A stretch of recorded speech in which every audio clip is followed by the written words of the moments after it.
Bueno, bienvenidos a todos. Esta es la charla sobre FPGA, introducción y ejemplos básicos de diseño. La van a dar el ingeniero Guillermo Buchal y el ingeniero José Quinteros del Castillo. La presentación será del flujo de trabajo típico para diseño de FPGA, casos de uso adecuados para este dispositivo, técnicas y herramientas, buenas prácticas de diseño. Guillermo Buchal es ingeniero electrónico, emprendedor con más de 20 años de experiencia en el diseño de sistemas electrónicos, en la formación de equipos y liderazgo. Es experto en las áreas técnicas de sistemas embebidos y FPGA para diferentes industrias, incluyendo aeroespacial y defensa, telecomunicaciones, industrial y redes. José Ignacio Quinteros del Castillo es ingeniero en telecomunicaciones, recibido en el Instituto Balseiro, y en la actualidad trabaja para MTech como ingeniero de diseño en FPGA. Y se especializa en el área de telecomunicaciones, diseño de sistemas de comunicaciones complejos, procesamientos de señales y aplicaciones de diseño digital. Bienvenidos y bueno, adelante. Bueno, muchas gracias, bienvenidos a todos. Yo voy a presentarlo en conjunto con José. Vamos a presentar esta presentación. Primero, bueno, muchas gracias por la presentación, Pablo. Vamos a hablar de temas de FPGA inicialmente en general, básicos, por ahí orientados hacia una audiencia que no tiene demasiada experiencia con estas herramientas. Hay una charla posterior en la que quizás nos metemos en algunas cosas más avanzadas y complejas. Contenido de la charla: una presentación general de arquitecturas y componentes que tienen internos las FPGAs, un poco después hablar de cuándo elegimos una FPGA y por qué, cuáles son los criterios que usamos para elegir una FPGA para nuestro diseño. Después ver un poco del flujo de diseño, cómo se diseña típicamente con una FPGA, y después meternos un poquito en algunos ejemplos y cosas más concretas sobre el diseño con la FPGA, como el diseño sincrónico, por qué hacemos diseño sincrónico, ejemplitos básicos de cuál es cómo se hace el diseño a nivel de lo que llamamos RTL, con lenguaje de descripción de hardware, un poco sobre verificación, y algunos temas particulares como son la atención a los cruces de dominio reloj y señales asincrónicas, una charla rápida sobre buenas prácticas de diseño y un par de ejemplos simples de cosas que hemos hecho y por qué podemos decir que son simples, ¿no?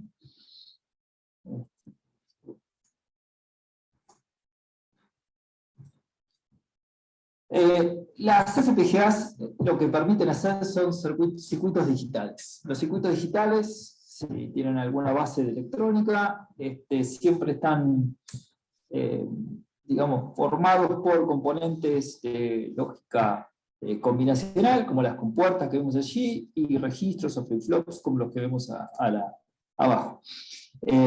Si vemos en la columna del medio, vemos que estas dos funciones de alguna manera se pueden hacer configurables. No, por ejemplo, para hacer lógica combinacional, usar una tabla de memoria y un multiplexor, ¿no? Una cosa así. Esto en la jerga de la FPGA se llama lookup table o tabla de entrada-salida. Es básicamente una memoria. Con una memoria podemos implementar lógica combinacional. Si las entradas o la dirección de la memoria la tomamos como las entradas, la salida que esté guardada en la memoria va a ser la salida, y programando esa memoria podemos implementar cualquier función combinacional que queramos. Los diseños, la parte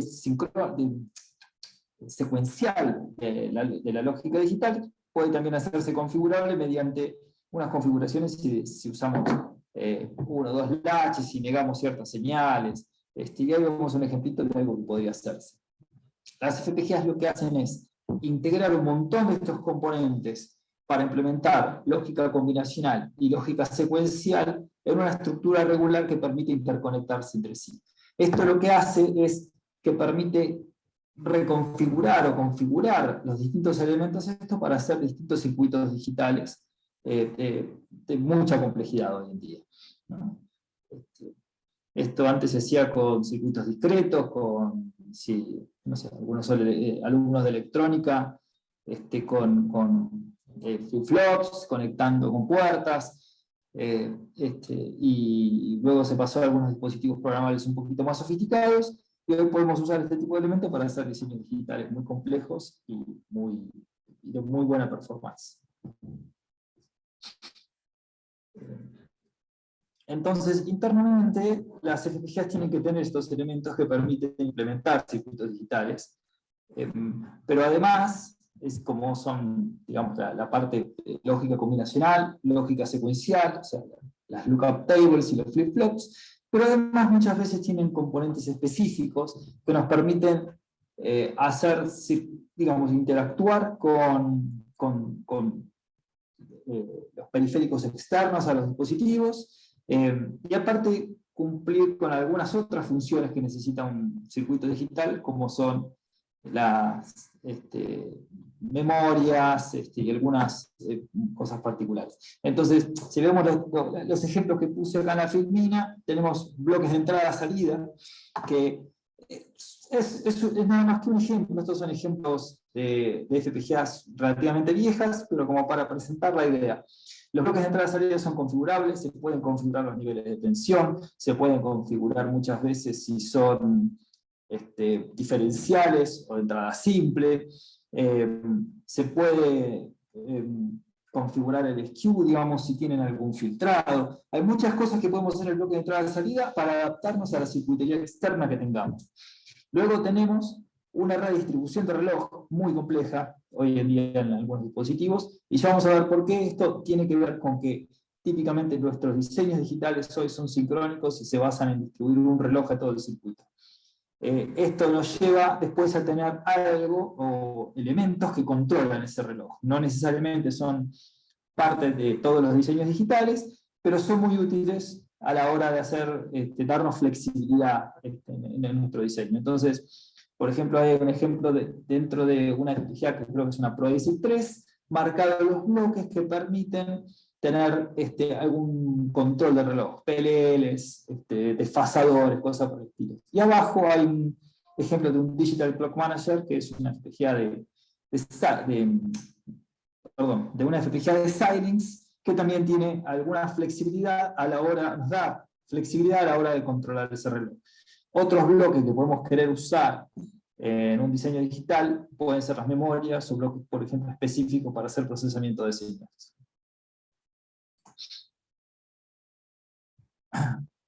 Si vemos hoy en día de estos elementos, digamos, ¿qué tienen los dispositivos actuales? Podemos ver que en realidad tenemos muchos elementos para usar. Yo acá puse algo de las últimas generaciones de FPGA. También hay FPGAs muy simples, y creo que hay algunas, incluso otras charlas que hablan de uso de FPGAs mucho menos complejas. Pero si se fijan en esa tabla, podemos tener hasta 10 millones de flip-flops dentro de un dispositivo lógico. O sea, trabajar con esa cantidad de registros, hacer que el diseño funcione bien, que cumpla sus funciones, puede hacerse muy, muy complejo. Entonces, lo que quiero mostrar con esto es que, digamos, yo vengo enseñando de FPGA hace muchos años, y antes, incluso algunos de los ejemplos que había eran de cosas muy simples, pero las arquitecturas de estos dispositivos hoy son muy complejas. Tenemos un montón de elementos y los diseños se hacen muy sofisticados y de mucha performance.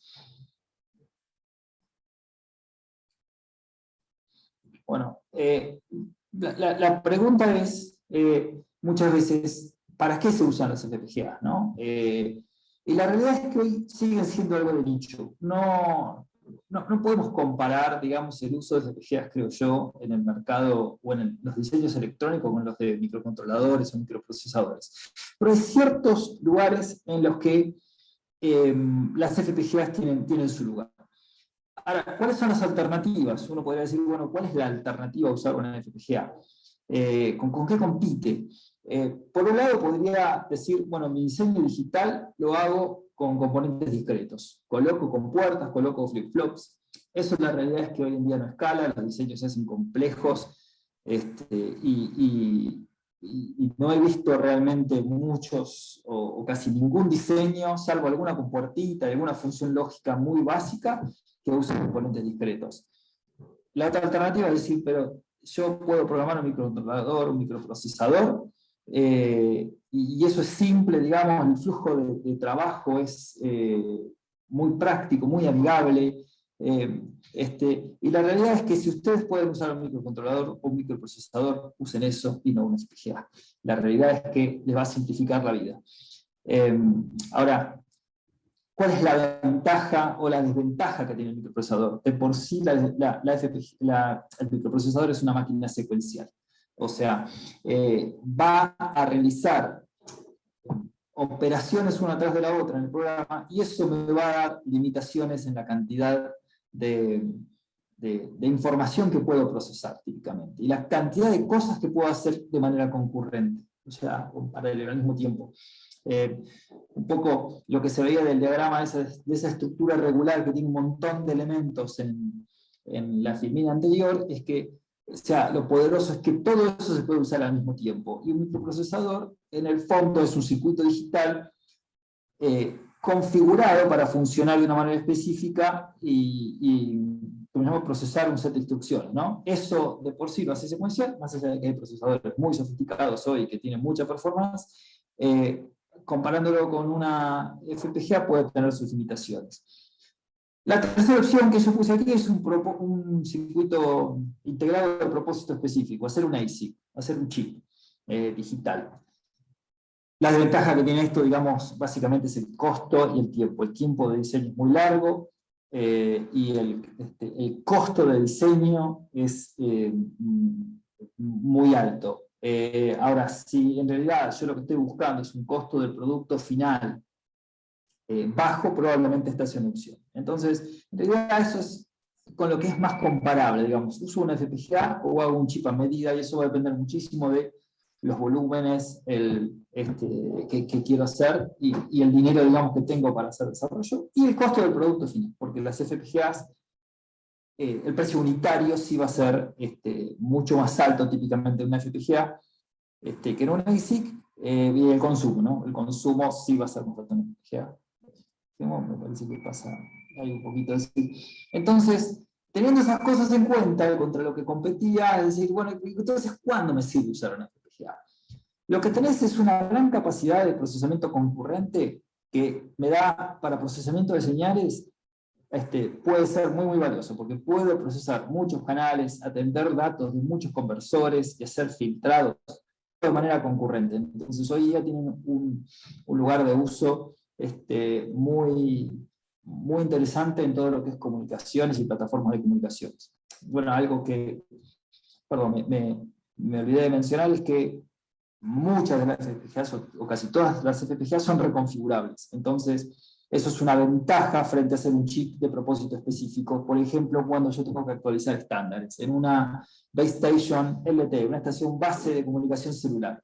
De golpe aparecen nuevas normativas, tengo que cambiar cosas, y si yo hice un chip a medida, probablemente no pueda cambiar eso, pero una FPGA la puedo reconfigurar y hacer que se adapte a los nuevos requerimientos de filtrado, de interferencia intercanal o cosas por el estilo. Entonces, tienen esa ventaja, una gran capacidad de procesamiento versus un microcontrolador o un microprocesador para DSP. Cuando yo quiero personalizar interfaces, quiero hacer cosas a medida, las FPGAs tienen mucha flexibilidad en todo lo que es las interfaces. Cuando necesito hacer reconfiguración, cuando necesito reconfigurarlo, como el ejemplo que dimos recién, reutilización, ahí donde se ven los dos signitos de pregunta, debería haber una flechita. Entonces yo puedo ir haciendo un diseño iterativo, ¿no? O sea, paso de un diseño básico y voy madurando ese diseño, lo reconfiguro para que tenga más sofisticación, sea más complejo, tenga más prestaciones.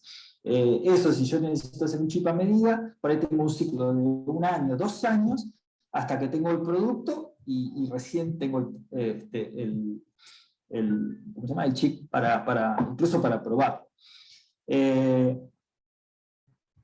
Cuando quiero que el flujo de diseño sea escalable, ir de a poco avanzando en mi diseño.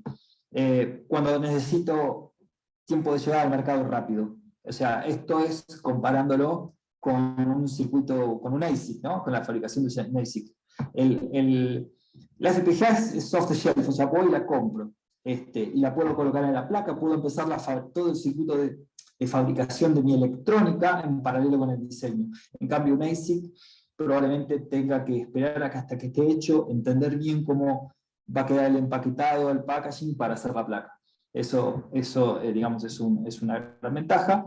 Y cuando tengo bajas cantidades de producción de por sí, y el producto obviamente lo permite, ¿no? Si yo tengo un producto de costo alto y no va a tener grandes cantidades voy a producir grandes cantidades, probablemente un circuito integrado no sea una buena opción y elija una FPGA. Una vez que elegí usar una FPGA, ¿cómo hago, digamos, cómo diseño? Típicamente este es el flujo clásico de diseño. Después voy a mencionar, y me olvidé de poner las filminas, que hoy hay un montón de herramientas que me permiten hacer los primeros pasos de una manera mucho más amigable. Pero el flujo típico es que yo describo mi diseño, o sea, no sé, si de vuelta, si hay alumnos, lamentablemente en el Zoom no se ve la audiencia, pero bueno, pero probablemente haya alumnos de electrónica que estén haciendo laboratorios y no sé, coloquen en un protoboard componentes. Bueno, eso no se hace más, digamos, nadie hoy hace un diagrama de colocación de compuertas y flip-flops, digamos, y los interconecta, sino que se describe el diseño en un lenguaje de descripción de hardware. Hoy, creo que el 100% del flujo, puede haber alguna herramienta que haga lo que se llama síntesis física, pero en el fondo hoy todas las herramientas, incluso las que permiten describir el diseño en un alto nivel, terminan luego pasando por un lenguaje de descripción de hardware.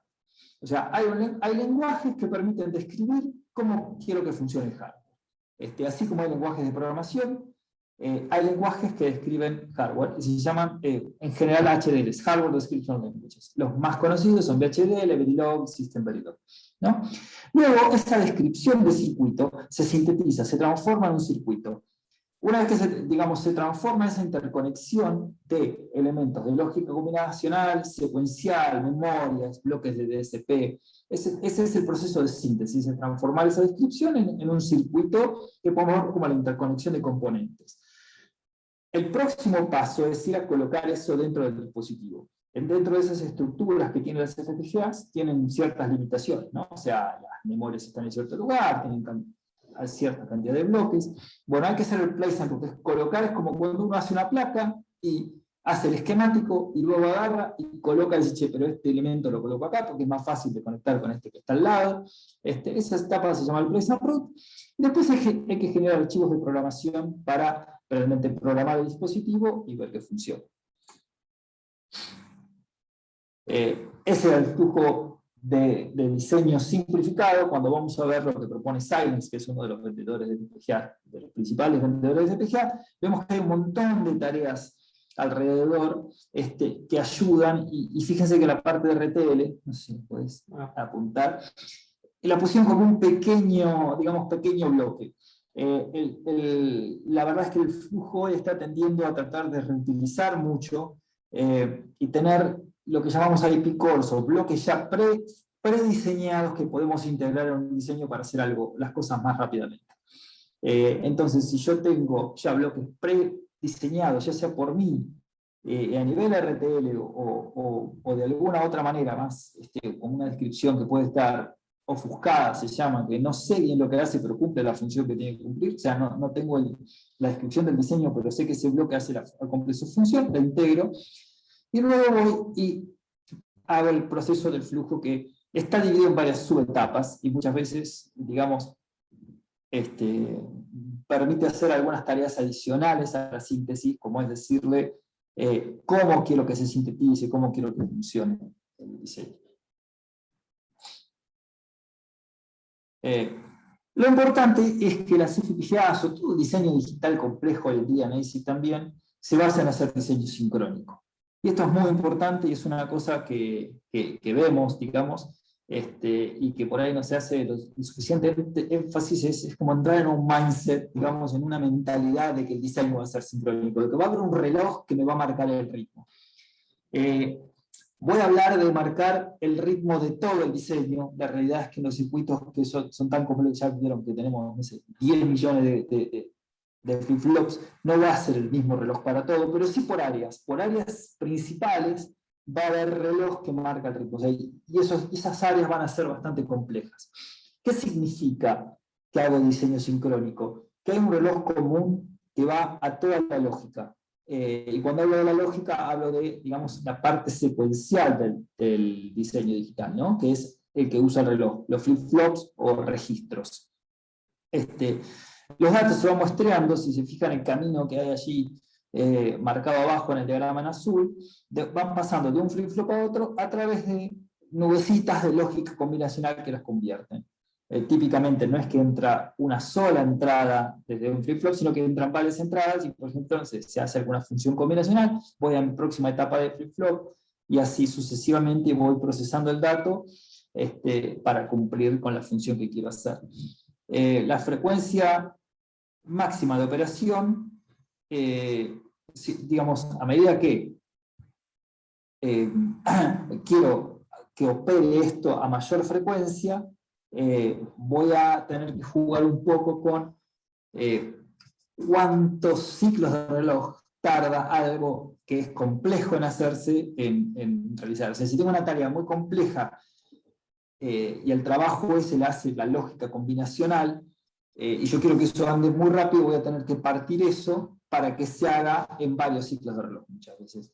Yo a veces uso la analogía de tratar de sincronizar. El diseño sincrónico es tratar de decir, no sé, cuando una banda va marchando y tienen, no sé, un tambor que les marca el ritmo, algo que marca el ritmo. Imagínense personas tratando de pasarse una posta, digamos, o varias postas, pasar paquetes, si están desincronizadas, el de una punta, cuando se la pasa al lado, se está mirando para el otro lado, se cae al piso, ¿no? Tenemos que estar todos al mismo ritmo, de darnos vuelta, agarrar el paquete, ir pasándolo todos juntos para que eso vaya teniendo un flujo muy, muy coordinado, ¿no? Y para eso tenemos que tener algo que nos marque el ritmo. Lo que marca el ritmo en el diseño sincrónico es el reloj.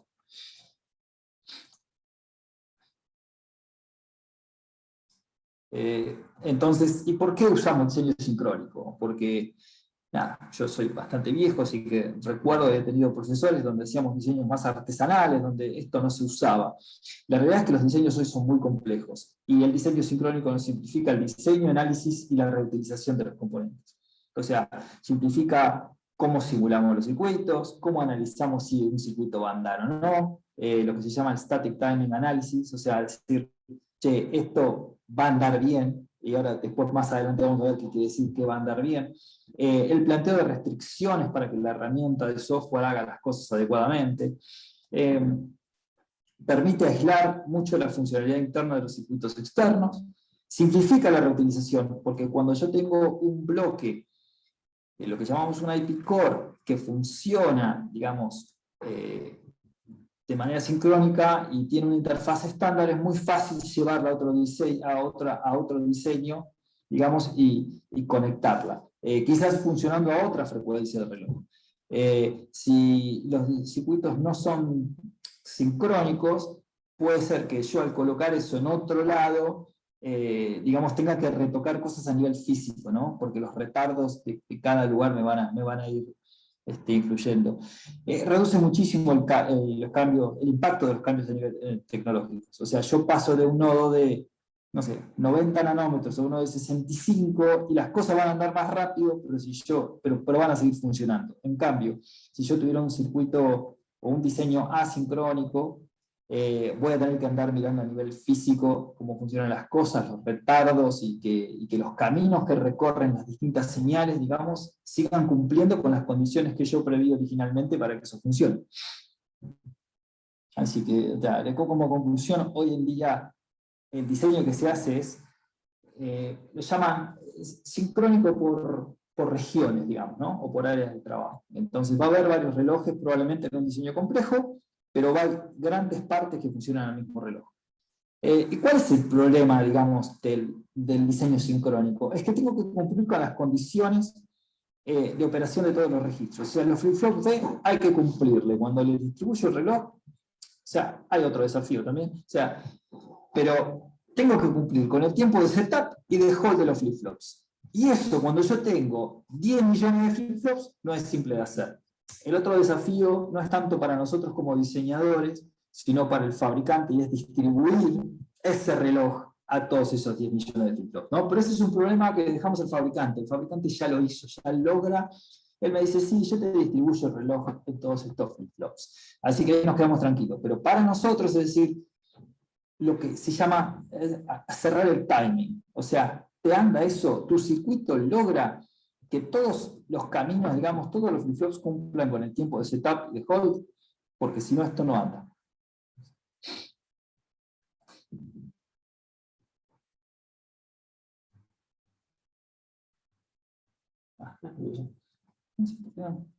Se reflejó mi pantalla. Bueno,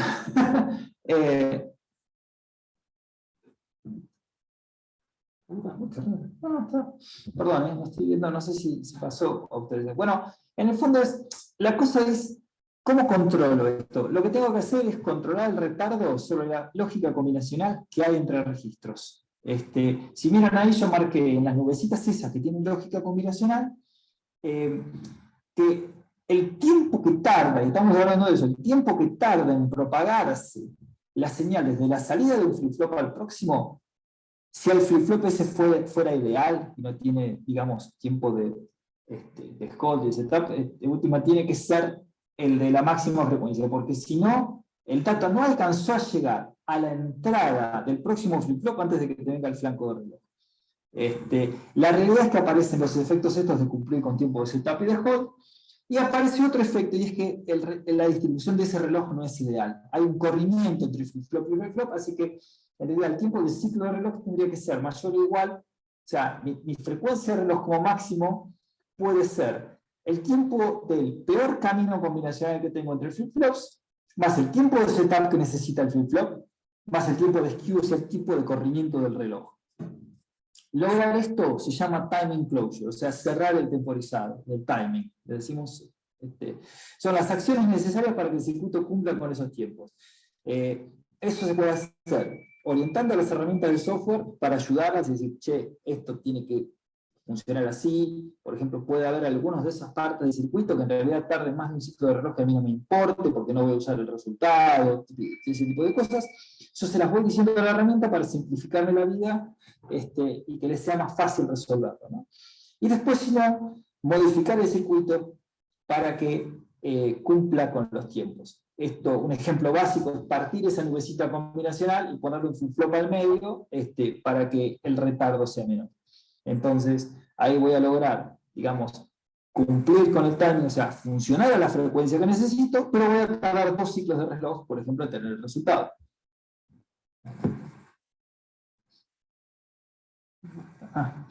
Bueno, ejemplo de cómo se diseña. El primer paso es el que hablábamos de diseño usando un flujo tradicional con un lenguaje de descripción de hardware. Cuando usamos un lenguaje de descripción de hardware, hablamos típicamente que la descripción de diseño es a nivel RTL, es Register Transfer Level. Seguimos diseñando a un nivel bastante básico, en donde decimos cómo se transfieren los datos digitales entre flip-flop y flip-flop. Y acá voy a poner 2 ejemplos rápidos para que se entienda cómo describo en los 2 lenguajes principales, que son VHDL y Verilog, un pequeño circuito. O sea, acá hay una suma de varios datos.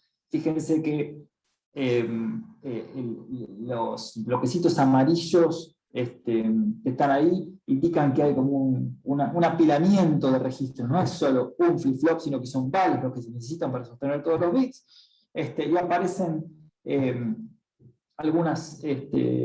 un registro intermedio, otra operación y un registro al final. Y fíjense que a todos les va el mismo reloj. Esa es la descripción, digamos, que hace el proceso o el lenguaje CVHDL sobre la izquierda para describir este diseño. Esto que está acá es el resultado de la síntesis o de la implementación del primer paso de las herramientas de Science, en este caso. Ahora vamos a ver un ejemplo en Verilog. Una cosa diferente, pero es el mismo concepto. Fíjense que el reloj que está marcado en azul se distribuye a todos los flip-flops o registros, y aparecen ahora ya no una operación aritmética, sino funciones lógicas, una AND, una OR, entre registros, ¿no?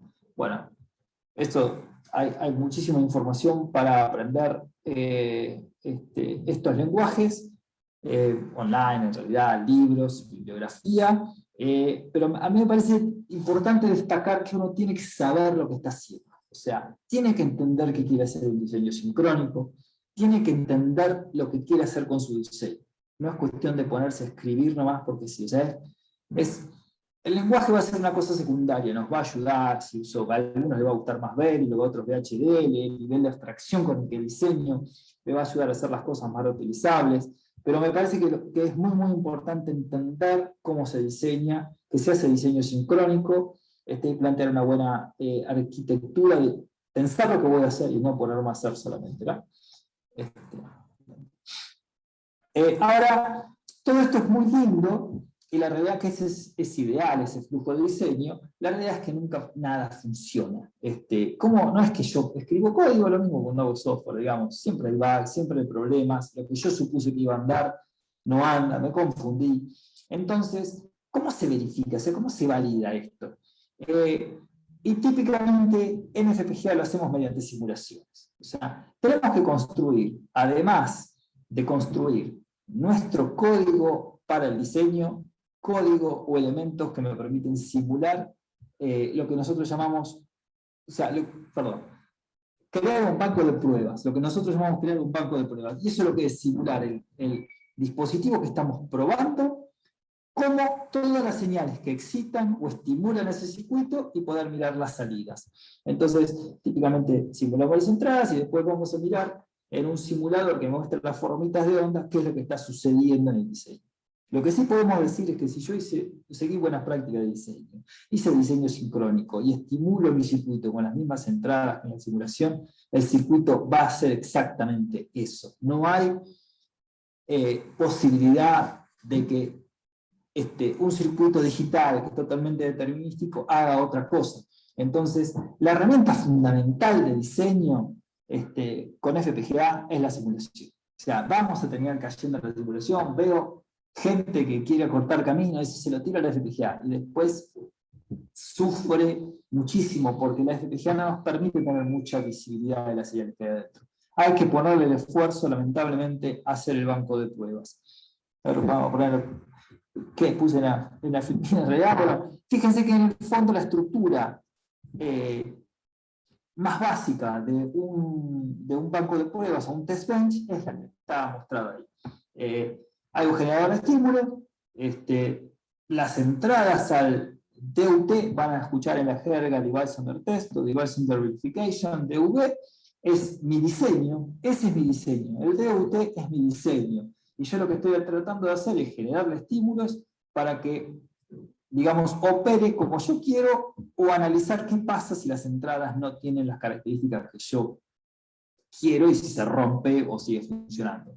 Y después muchas veces podemos tener algún monitor, o sea, esto también es código, que me dice, che, mirá, cuando la salida no hizo lo que vos pretendías, ¿no? Y me ayuda para no estar mirando todo en formas de onda.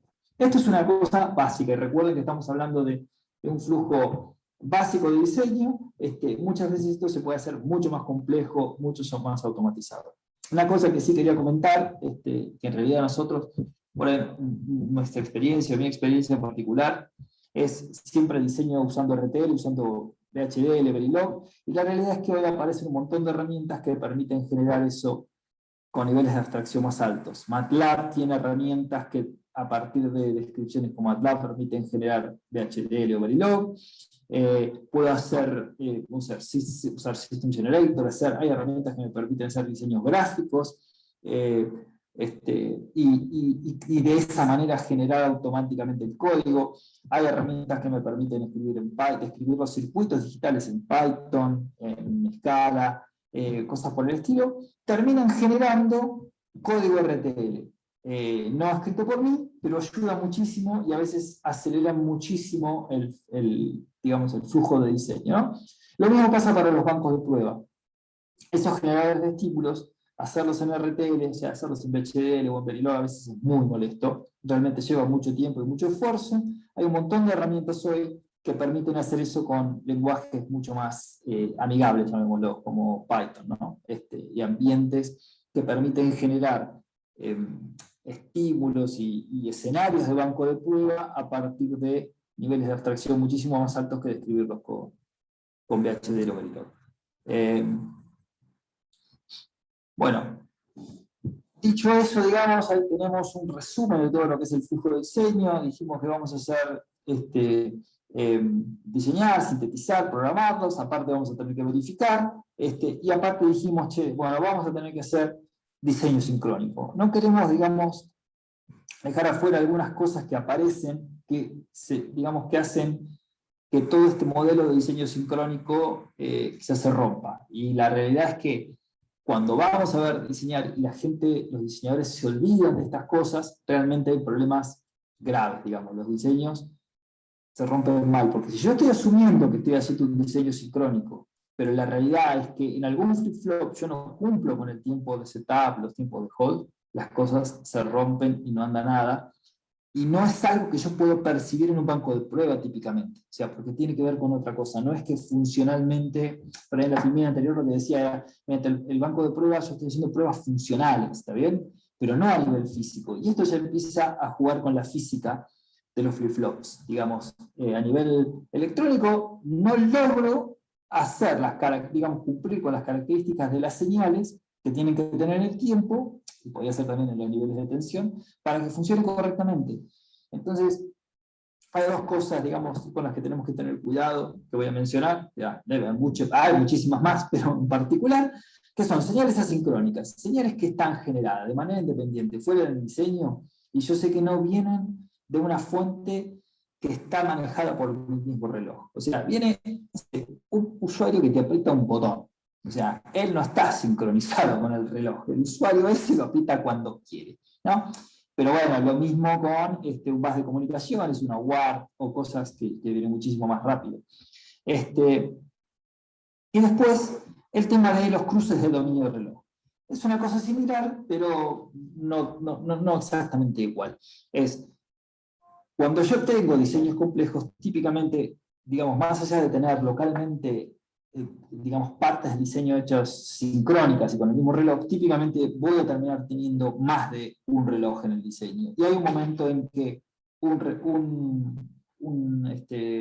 los datos de un dominio de reloj o de un reloj se tienen que cruzar y hablar con los otros. Esto se llama, digamos, un cruce de dominio de reloj. El dominio de reloj se define como todos los elementos de un circuito que están controlados por el mismo reloj, ¿no? O sea, entonces, si yo tengo que hablarle, por ejemplo, tengo una interfaz Ethernet bloqueada a, no sé, 100, típico creo que es 125, ¿no? Y los datos van a pasar a mi diseño que tiene 200 MHz, porque tengo que procesar datos y estoy haciendo otras cosas, ahí hay un cruce de dominio de reloj, tengo que tener cuidado.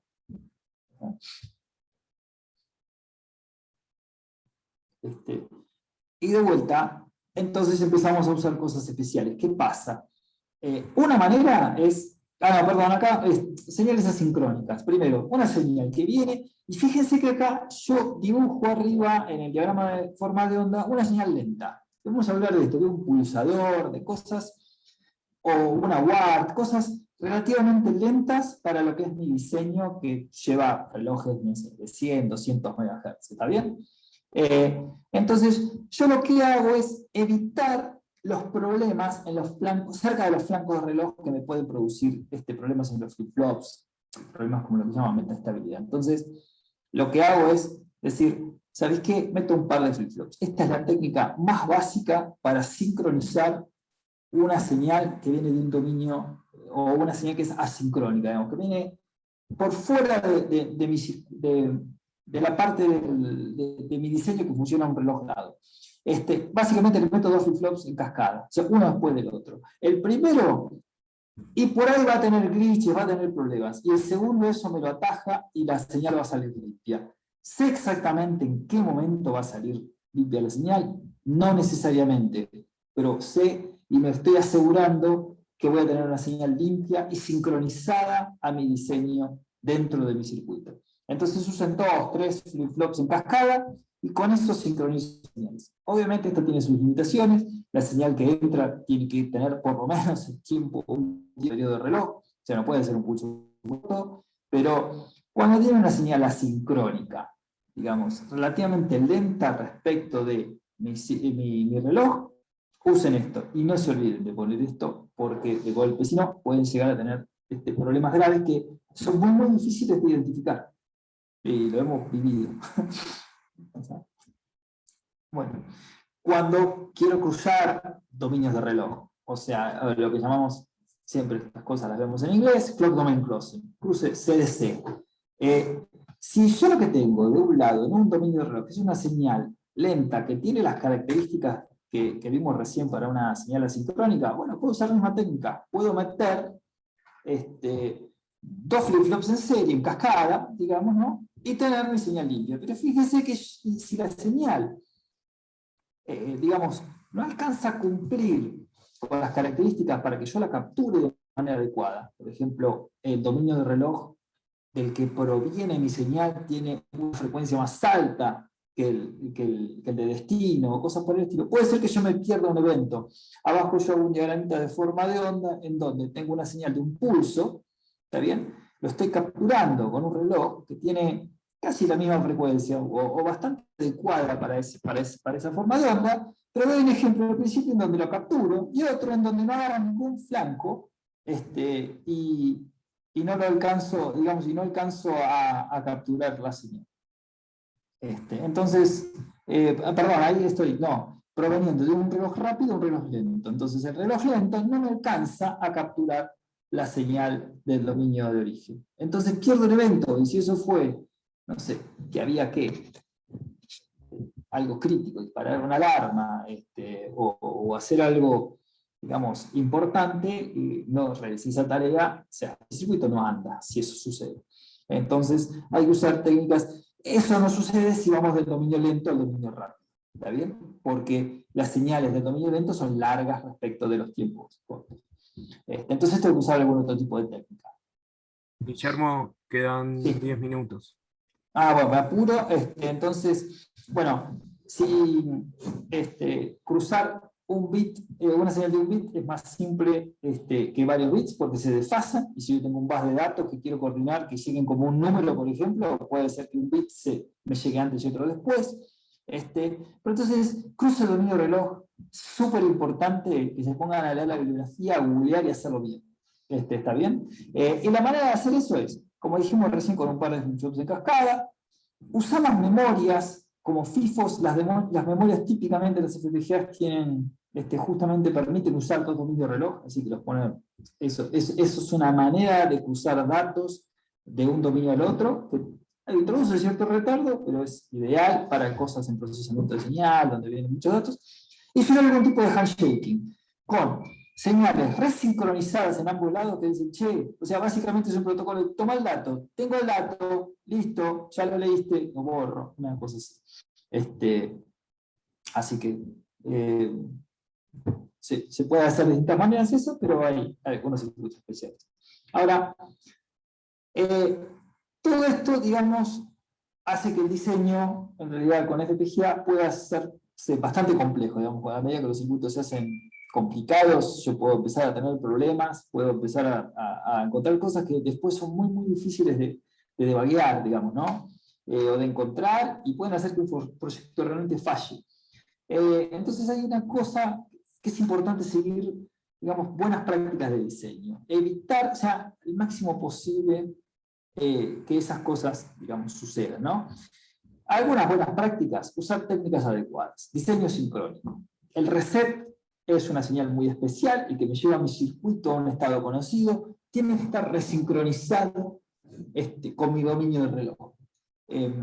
Usar una filosofía de relojes simple, no meto cruce de dominio del reloj de un lado para el otro, cosa que me va a traer problema. Ese tipo de cosas de las que estuvimos hablando, digamos, hoy recién estuvimos hablando de cuáles podrían ser los problemas, tratemos de evitarlos o solucionarlos de manera adecuada. Tengamos buenos bancos de prueba, pensemos que vamos a tener que caer en simulaciones, pensar el diseño, plantear una buena arquitectura. Y eso va a depender del problema. Modularizar bien, usar bases de interconexión para tener un mejor control de cómo separa el diseño, un bus en el sentido de, como los que tiene la CPU, ¿no? Bueno, pensar que mi diseño no va a andar y voy a tener que probarlo. ¿Cómo voy a ver las señales internas? Hacer lo que llamamos design for test. Después, si trabajo en equipo, seguir buenas pautas del trabajo dentro del equipo. Guías de código, escriban todos igual. Y todo eso significa desde cuántos espacios tiene el tab. Y que no uso tab y uso espacios. Que cuando uso un sistema de control de versiones y hago un TIFF para ver qué cambio hizo el otro diseñador, no me reconoce los tabs como espacio y dice, no, cambió todo, y no cambió nada. Lo único que pasó es que él tenía puestos los tabs y yo tenía los espacios. Que cuando yo abro el código de otro, lo veo igual a que yo lo escribiría. Usen buenos nombres de señales, no le pongan caca, caca, PP1, PP2, no, pongan read enable de la memoria. Qué sé yo, cosas por el estilo. Bueno, un sistema de control de versiones es muy útil. Aprovechar las abstracciones y generalizaciones que permite el lenguaje. O sea, guarda que en ASIC, le pongo acá, ¿viste? José me hizo notar que en ASIC en general se diseña a un nivel muy bajo, pero la verdad es que los lenguajes hoy permiten niveles de abstracción y generalizaciones que ayudan muchísimo a entender el diseño. Documenten, no se vayan de mambo documentando, hay un equilibrio sano ahí entre qué documentar, las arquitecturas generales, y después comentar bien el código, por ejemplo, ¿no? O sea, ¿cuál es típicamente cuando hablamos de los comentarios? Yo tomo los comentarios como parte de la documentación. Y la realidad es que los comentarios deben decir, o sea, si yo tengo un flip-flop y pongo registro de la señal, eso es obvio del código. Pongan cuál es la intención, por qué registran ahí esa señal. O no pongan nada si es algo muy obvio. Digamos, no se vayan de mambo en los comentarios, y hagan código lindo para que el código pueda hacer la documentación. Algunos sistemas simples, vamos rápido porque ya terminamos.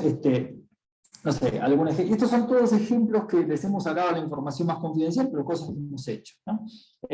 Recepción, un sistema de adquisición de datos, que tiene todas las señales de conversores, recursos de entrada, deserializa, porque esto es, toman de conversores que son serie, hace algún procesamiento, lo mete una cola y lo manda a una interfaz AXI, digamos, porque en el fondo termina yendo a otro lugar, o sea, a alguien que lo va a hacer el procesamiento. ¿Por qué podemos decir que esto es simple? O sea, ningún diseño es simple, ¿no?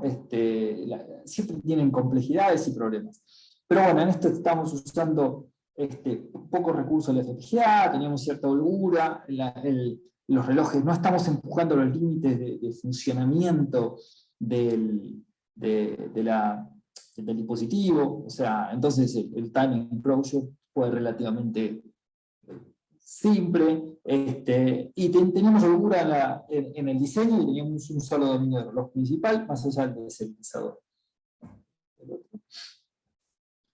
Esto yo después de que lo dije, yo lo tenía como simple, pero porque realmente estamos haciendo cosas bastante más complejas.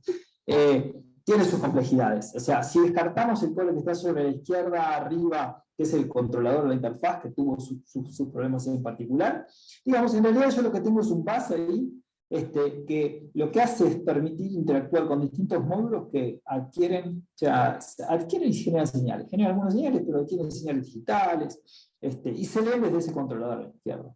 Esto tiene todo un solo dominio de reloj, cosa que lo simplifica mucho, no hay interfaces de alta velocidad, no hay acceso a memorias extraños, o sea, es un diseño relativamente directo. Ahora, si esto yo la verdad que no lo diseñé, pero si no lo hubiéramos diseñado con un base, con este tipo de arquitectura, este diseño podría ser un mambo que uno no sabe, digamos, cómo debaguearlo. Si se fijan, nosotros, por ejemplo, usamos esto de arriba a la derecha, van a ver la interfaz de debug. O sea, el control de ese bus central se hace típicamente desde ese controlador, que es muy sofisticado, ¿no? O sea, y puede ser distintas cosas, pero tiene todo un protocolo. Ahora, yo tengo manera de entrarle por el costado para hacer pruebas con una interfaz de debug, con una WART de manera muy simple, leer registros, leer qué está pasando. Eso ayuda muchísimo. Próximo. Ah. Hola, ¿terminamos? Sí, terminamos. Porque no... Bueno, listo, entonces. Esto se cortó. Muchas gracias. Muchas gracias, Guillermo y Juan Ignacio. No, al contrario. Nos vemos en un rato, en la próxima En un charla. rato, bárbaro. Bueno, muchas gracias.